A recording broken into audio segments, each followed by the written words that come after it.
महानगर पालिका चोर है, इसलिए चोर है क्योंकि उनके आयुक्त साहब ही यहाँ के सह आयुक्त हो, ये सब के सब भ्रष्ट है। ऐसा मैं इसलिए कह रहा हूँ क्योंकि जो लेटर इन्होंने दिखाया है, आप भी देख सकते हो कैमरे पे, कि इस लेटर में साफ शब्दों में लिखा हुआ है कि कल कुछ हुई तो इसका जिम्मेदार सोसाइटी होगा, जबकि ये बिल्डिंग की सोसाइटी रजिस्टर्ड ही नहीं है। ही बिल्डिंग वाकडी झाली आहे, इथं सर्वांना भीती झालेली आहे आणि काल तर बिल्डिंग पडलेली आहे, त्याच्यामुळे आणखीन सर्व घाबरलेले आहेत।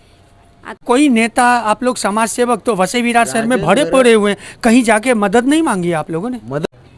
क्या हैवान हो चुकी है वसई विरार शहर महानगर पालिका, कितने लोगों को लेगी जान। ऐसा मैं इसलिए कह रहा हूं क्योंकि कल रात जब पूरे देश में गणपति बप्पा का आगमन का धूम मचा हुआ था तो वसई विरार शहर में एक बड़ा हादसा हो गया। और अब तक जो खबर आ रही है, आपने वीडियो भी देखा होगा, 3 लोगों की मृत्यु हो चुकी है, 6 के लगभग हॉस्पिटल में है और 15 से 20 लोगों की दबे होने की आशंका है। नमस्कार, मैं गोपाल सिंह और आप देख रहे हैं रियल न्यूज़ नेटवर्क। दोस्तों, मैं उपस्थित हूँ मनबेल पारा विरारपुर में और ये जीवदानी चाल है और यहाँ भी एक घटना इंतज़ार कर रही है जो नींद उड़ा देगी वसई विरार शहर के लोगों का।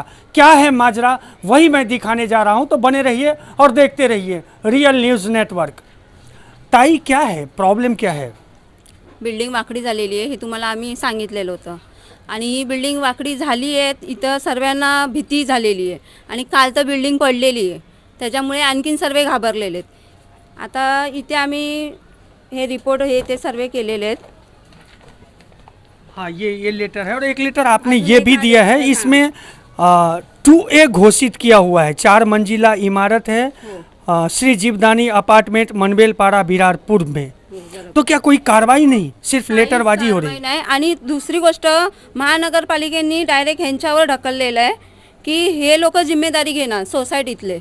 आता सोसायटी रजिस्टर झालं का? नाही झाली आहे, सोसायटी रजिस्टर झालेली नाही आहे। तो यहाँ जो लोग रहते हैं उनका माहौल यहाँ कैसे, मतलब रह रहे हो आप लोग? आम्ही पण घाबरलेलेच आहेत बघा तर आता कालपासून कालची एक न्यूज बघितली की आता काल डेमॉलिश झाली एक, त्यामुळे भीतीच वाटते आता आणि रोज पण आम्हाला झोप लागत नाही कारण का त्यामुळे ही बिल्डिंग अशी क्रॉस दिसते। आता आमची जबाबदारी पण कोण घेणार? महानगरपालिकेवाल्यांनी पण हातवरती केलेले आहेत, मग आम्हाला पण क्या कोण बघेल? क्या कहोगे? यहाँ तो मतलब चैन से सो भी नहीं सकते, ये हालत हो गई क्या? नहीं सो सकते हम लोग। हे बिल्डिंग वाकडी आहे, थोडी क्रॉस आहे, छोटी मुलं आहेत घरामध्ये, भीती वाटते खूप आम्हाला।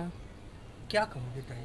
20-25 वर्ष झाली आम्ही इथं राहतोय, पण आता भीतीचं वातावरण झालेलं आहे की बिल्डिंग कधी पडेल कधी नाही समजत नाही, त्याच्यामुळे भीती वाटते आहे झोपला। कल जो घटना हुई है, लगभग 10 से 15 लोग अभी भी दबे हुए हैं, क्या कहोगे? ऐसे जो इस परिस्थिति में आप लोग रहते कैसे हो यहाँ? रहना पड़ रहा है, अभी क्या करेंगे। हाँ, कुछ खौफ होती है आप लोगों को, यहाँ डर लगता है रहने में दीदी? हाँ, लगता है डर, क्योंकि सबको अपने अपने जान का परवाह है ना, हमारे भी बच्चे हैं तो, लेकिन अपना घर है इसीलिए हम लोग रह रहे हैं। इसीलिए ये कार्रवाई का क्यों नहीं हो रही है? कब से आप लोग मेहनत कर रहे हो? अभी हम लोग भी काम पे जा रहे हैं, हम लोग को काम पे भी मन नहीं लगता है क्योंकि घर पे कुछ होएगा, उसका जिम्मेदारी कौन, इन लोग तो ले रहे भी नहीं जिम्मेदारी, इसलिए डर लग रहा है हम लोग को काम, इसलिए हम लोग काम धंधा भी छोड़ के घर पे बैठे। क्या ये कोई समस्या, इस समस्या का समाधान ही नहीं निकल रहा है क्या? समाधान ऐसे देखने जाएगा तो निकल सकता है, लेकिन यहाँ की प्रशासन भी मिली हुई है बिल्डर से। अब जबकि मेरे को महानगर पालिका का मैंने ऑडिट रिपोर्ट मंगवाया और महानगर पालिका ने ये सोसाइटी को जो नोटिस बजाया, वो नोटिस का मैंने कॉपी मांगा तो मेरे को कॉपी देने से इनकार किया। मैं आयुक्तालय में गया, उधर जाके मैं एक कर्मचारी को मिला, उनसे रिक्वेस्ट की, तब मेरे को ये कॉपी दिया गया। तो ये कॉपी में सीधा सीधा लिखा हुआ है कि अगर बिल्डिंग धोखादायक है, अगर कुछ हुआ तो इसकी जवाबदारी रहने वाले सोसाइटी की सभासद की रहेगी। लेकिन मेरा बोलने का मतलब कि 2014 से ये बिल्डिंग बनी नहीं है तो इसका सोसाइटी हैंड ओवर होने का सवाल ही नहीं आता। ये बिल्डर कौन था जिसने ये बिल्डिंग? राजन गरत।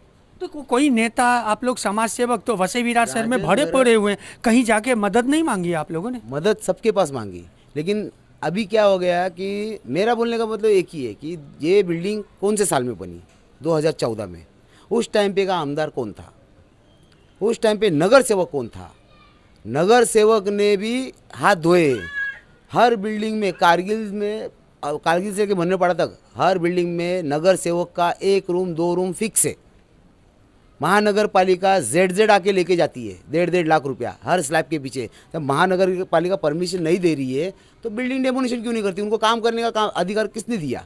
बिल्डर बिंदास काम करते, नगर पालिका बांधी हुई है। और आज जब अपने आप बिल्डिंग तोड़ने की जरूरत नहीं है, अपने आप ही टूट रही है। आप देखोगे कल रात को भी लोगों की जान भी ले रही है साथ में, अपने आप ही बिल्डिंग गिर रहा है। तो नगर पालिका ने हाथ उठा लिया। नगर पालिका बोलती है हम जिम्मेदार नहीं है, रहने वाले जिम्मेदार रहेंगे। ऐसा कैसे ये जिम्मेदार? प्रभाग बी के जो सहायुक्त है उनसे मुलाकात नहीं हुई हो आपकी? गया सबके पास। अभी 3 सहायक तो हो गए, सहायक तो 3 बदली हो गए। अभी एक मैडम आई है जिसने अभी तक ड्यूटी ज्वाइन नहीं की है। मैं बांधकाम वाले के पास गया, बांधकाम वाला बोलता है C1 ची नोटीस तुम्ही C1 करायचं असेल तर आयुक्ताने भेटा। आयुक्त के पास गया तो आयुक्त कसं 3 से 5 का टाइमिंग है, और वो भी आएगा तो आएगा, नहीं तो नहीं। बहुत ही गंभीर मुद्दा है यहाँ का, क्योंकि यहाँ के महानगर पालिका चोर है। इसलिए चोर है क्योंकि उनके आयुक्त साहब ही चोर है।